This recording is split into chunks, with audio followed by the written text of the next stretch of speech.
세계적인 상담 치유 전문가인 스티븐 아트반이 쓴 영성 회복의 7가지 열쇠라는 책의 개정판에는 이런 내용의 글이 실려 있습니다. 다니엘은 예수님에 대한 자신의 믿음을 선언한 후에 생각지도 못한 고초를 겪게 됐습니다. 그는 나이지리아의 청년 그리스도인으로 자신의 삶을 분명히 밝히길 원했습니다. 그가 회심한 소식은 마을 주민들에게는 환영받지 못하는 소식이었습니다. 분노한 마을 주민들이 달려들어서 그를 붙잡고 죽도록 때린 다음 숲가에 내버렸습니다. 다음날 깨어난 다니엘은 자신의 신앙을 보다 더 분명하게 주민들에게 전하지 못한 것에 대해서 후회를 했습니다. 그래서 다시 마을로 되돌아가서 예수님이 구주 되심에 대한 자기 고백을 했습니다. 예수님 앞에 회심한 자신의 믿음의 삶을 드러냈습니다. 이번에 주민들은 그보다 더 심하게, 그 이전보다 더 심하게 때려서 그의 죽음 직전까지 가도록 만들었습니다. 이틀이 지나도록 의식을 회복하지 못했던 다니엘은 이틀 만에 깨어났을 때 다시 마을로 들어가 주민들에게 예수 복음을 전해야 되겠다는 각오를 하고 다시 마을로 들어가 자신이 예수를 만나게 된 그 사건, 예수님이 자신의 그리스도 되심에 대한 자기 고백, 회심 사건에 대해서 분명히 밝혔습니다. 이번에는 어떻게 되었겠습니까?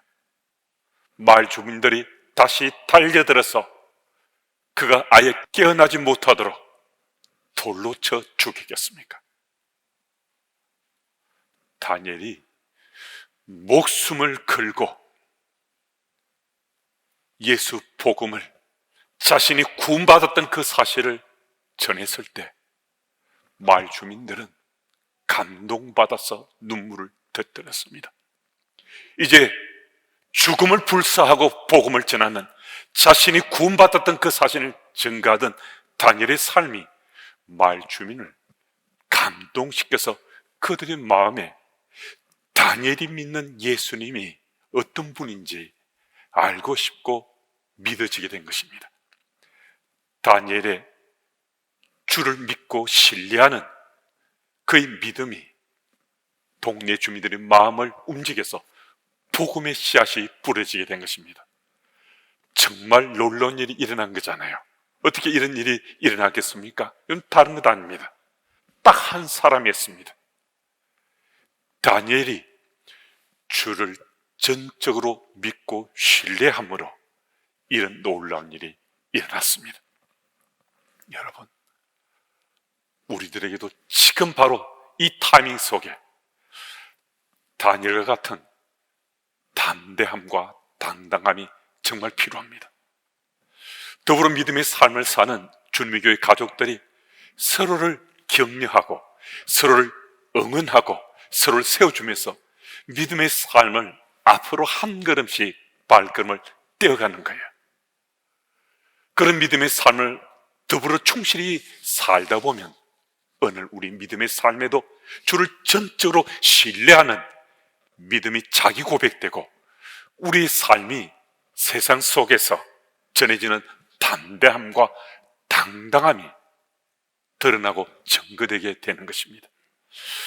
바울과 실라가 점치는 여종의 귀신을 쫓아냈습니다.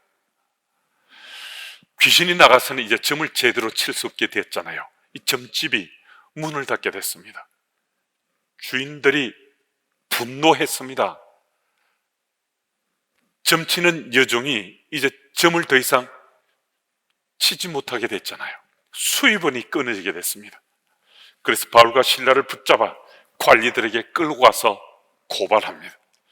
그런데 이 주인들의 고발 내용이 실제 사실과 전혀 다릅니다. 20절, 21절 말씀을 보면요, 주인들은 첫째 소요죄로 바울과 실라를 고발했습니다.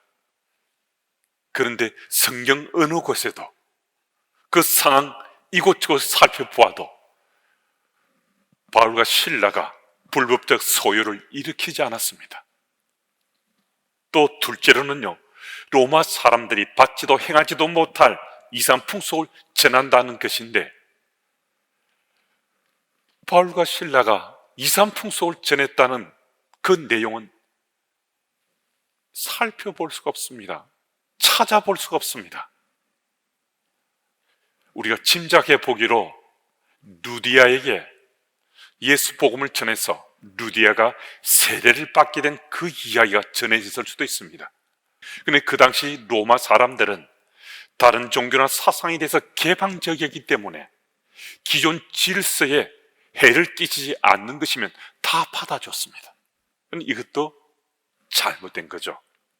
그런데 실상 이들 주인들이 바울과 실라 일행이 그 이전까지 예수님 이야기를 하고 또 다른 사람에게 복음을 전하는 것에 전혀 문제 삼지 않았습니다. 그런데 자신의 수입원인 여종이 점을 더 이상 치지 못하게 되니까 수입원이 끊기기 때문에 분노해서 바울과 실라를 붙잡아서 억지로 죄를 만들어 고발한 것입니다. 이어서 또 22절 말씀을 보면 이들이 고발장을 이제 접수했잖아요. 그런데 재판관이 재판도 하지 않고 옷을 찢고 매를 쳐서 그에게 해를 가하라고 판결했습니다. 더 자세한 내용이 23절, 24절에 기록되어 있는데요, 이 구절은 우리 한번 같이 읽겠습니다. 많이 친 후에 옥에 가두고 간수에게 명하여 든든히 지키라 하라 하니 그가 이런 명령을 받아 그들 깊은 옥에 가두고 그 발 착고에 든든히 채웠더니, 23절 앞부분을 보면 많이 쳤다라고 기록되어 있습니다. 한 대 두 대 때린 것이 아니고요, 심할 정도로 많이 때렸다는 것입니다. 그리고 깊은 옥에 가두라고 했습니다. 옥은 외옥과 내옥이 있었는데 깊은 옥은 내옥에 가두라는 것입니다. 내옥은 중죄수가 갇혀있던 장소입니다. 그리고 또 그 발에 착고가 차있다 하잖아요. 조금 중죄수급에 분류되는 죄수들은 착고를 찾는데요, 그리고 그 중죄수도 경중이 있었습니다. 좀 덜한 중죄수는 구멍이 2개 뚫린 착고를 찾다고 합니다. 2발만 착고를 찾습니다. 그런데 중한 중죄수는 착고가 5개 구멍이 뚫린 건데요, 머리와 양손과 양발이 이 착고에 차 있는데 그 발 쪽에는 쇠붙이가 붙어 있어서 조금만 움직이도 아주 심각할 정도로 상처를 입었다고 합니다. 바울은 중죄수로 분류됐고 착고까지 치고 심지어 그를 파수하는 지키는 간수까지 든든히 붙였습니다. 무슨 말씀인가? 바울은 구멍이 5개인 착고를 찼다는 것을 짐작해 볼 수 있습니다. 그런데 여러분, 우리의 시선을 강력하게 끄는 것이 있습니다. 바울과 실라의 태도입니다. 한번 보십시오. 재판이 없었습니다. 죄목도 정해진 것이 없습니다. 그리고 심하게 매질하고 착고까지 채워서 깊은 감옥에 쳐넣었는데요, 바울과 실라는 따져 묻지 않습니다. 항의하지 않습니다. 이건 바울이 누굽니까? 그 시대 최고의 석학입니다. 그리고 그는 누구라도 설득하고 설복할 수 있는 달변의 학자였습니다. 그런 은사를 가졌습니다. 그래서 단 한마디 하지 않습니다. 고스란히 온몸으로 그 고통을 받아내고 있습니다. 왜 때리느냐고, 왜 알아보지도 않고 이렇게 심하게 매질을 하느냐고, 왜 착고를 채우냐고, 왜 재판도 하지 않고 옥에 가두냐고, 내가 로마 시민권자인데 감히 내게 이렇게 할 수 있느냐고 분명히 따져 물을 수 있고 항의할 수 있었습니다. 여러분, 왜 바울이 단 한 차례도 항의하지 않은 줄 아십니까? 저는 이 질문에 대해서 답을 잘합니다. 저는 모태신앙으로 오늘 이 본문의 스토리는 정말 수없이 많이 들었거든요. 이 본문은 유년주일학교부터 반복해서 들었던 본문입니다. 그 스토리입니다. 그리고 제가 또 목사로 30여 년 이상을 지금 목회를 하며 현장에 서 있습니다. 제가 이 답은 단번에 알 수 있죠. 바울과 실라가 주님을 전적으로 믿고 신뢰했기 때문에 이 고난의 현장에서도 그들이 담대하고 당당하며 항의조차 하지 않았다라고 저 대답할 수 있습니다. 이 답을 너무나 잘 알고 있음에도 저는 이 답을 대답하기가 쉽지 않았습니다. 제 모습 속에 바울과 같은 주를 향한 전적인 신뢰가 정말 제게 부족하다는 것이 제 모습이었기 때문입니다. 부실하다는 것이 제게 느껴져 보여지는데 이 질문에 대한 답을 쉽게 답할 수가 없었습니다. 저는 오늘 강단에 서서 우리 교우들에게 주님을 전적으로 신뢰해야 됩니다. 제가 바이블 스타디 할 때나 소그룹 모임 속에서도 우리 교우들 기도해 가면서 주님을 전적으로 신뢰할 수 있는 방법이나 분명한 사실에 대해서 제가 반복해서 말씀해 왔습니다. 물론 그러니까 저도 전적으로 주를 신뢰하며 살아왔기도 했습니다. 그런데 제 삶의 이 현장 속에 상황과 환경하에 그 틈바구에 있을 때 주를 향한 이 신뢰가 흔들릴 때가 때때로 있었습니다. 그러니 제가 이 질문에 쉽게 답하지를 못하겠는 거예요. 답하는 것은 뭔가를 가리고 답을 하는 것 같은 거예요.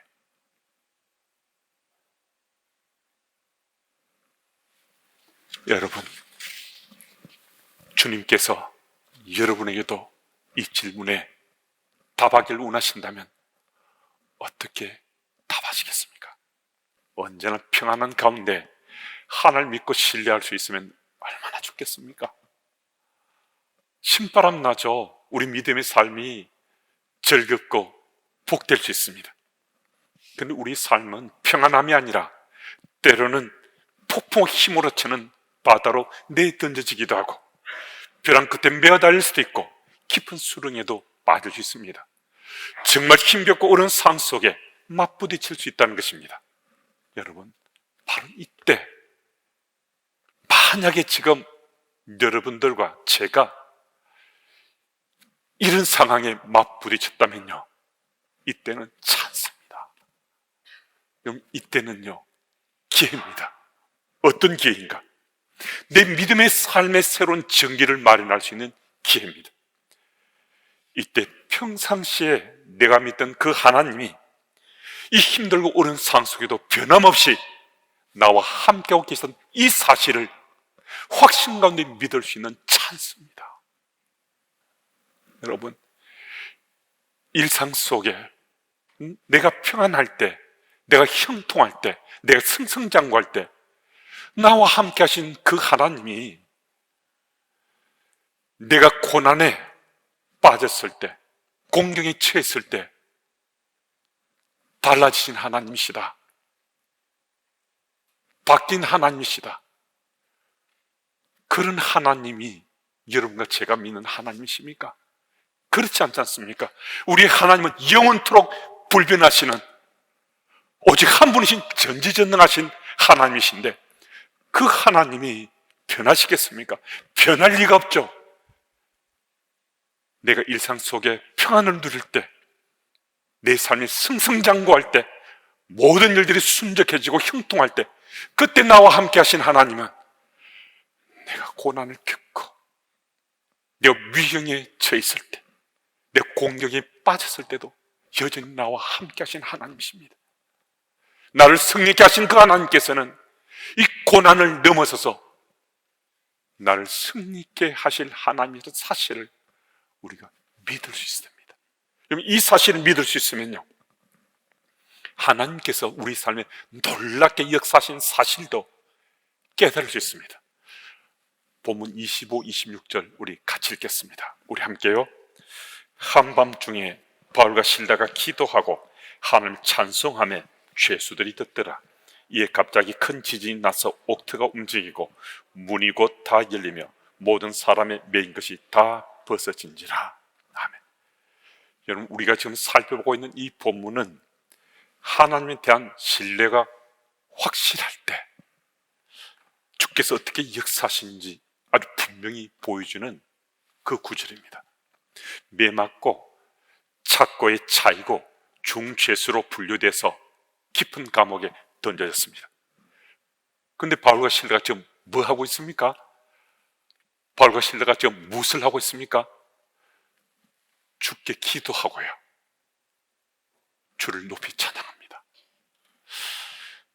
우리 가운데 초신자이신 우리 교우들이 계시다면 아마 이 구절을 보면서는 눈을 닦고 다시 한번 보고 싶을 수도 있습니다. 아니, 어떻게 그럴 수 있느냐고. 지금 억울하게 없던 죄를 뒤집어 쓰고 그런 공경에 처해 있고 심각하게 몸이 훼손될 수 있는데, 아니, 그런 데서 어떻게 주께 기도하고 주를 찬양할 수 있는가? 이렇게 묻고 싶은 본문일 거거든요. 무슨 말씀을 하시는가? 주를 전적으로 믿고 신뢰하는 그 믿음의 파워풀한 능력이 지금 나타나고 있는 거죠. 주를 믿고 신뢰하는 그들의 믿음에 대해서 하나님께서 지금 은혜 베푸시는 거잖아요.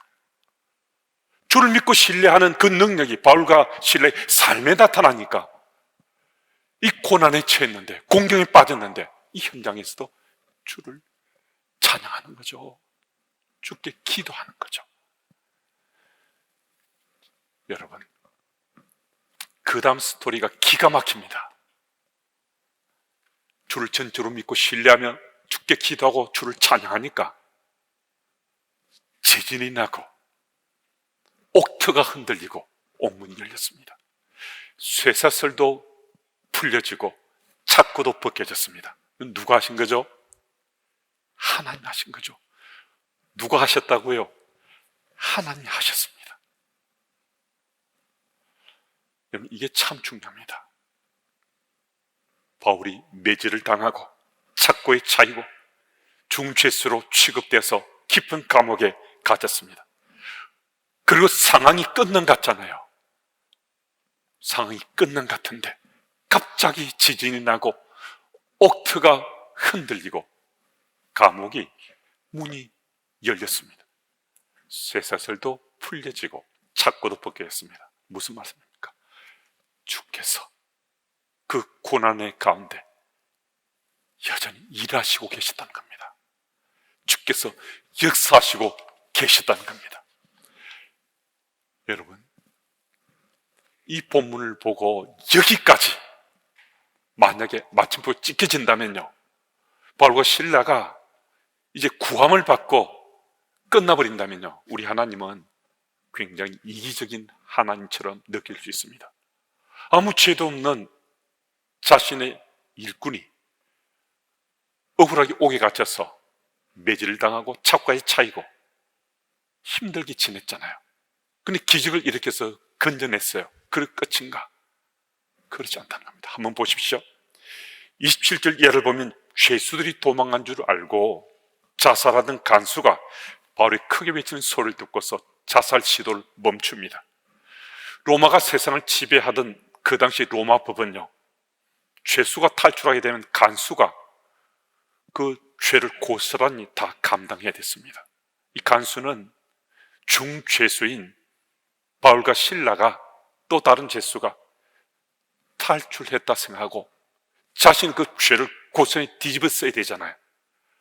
그래서 자살하려 했습니다. 그만큼 바울과 실라가 중죄수였다는 사실을 알 수가 있습니다.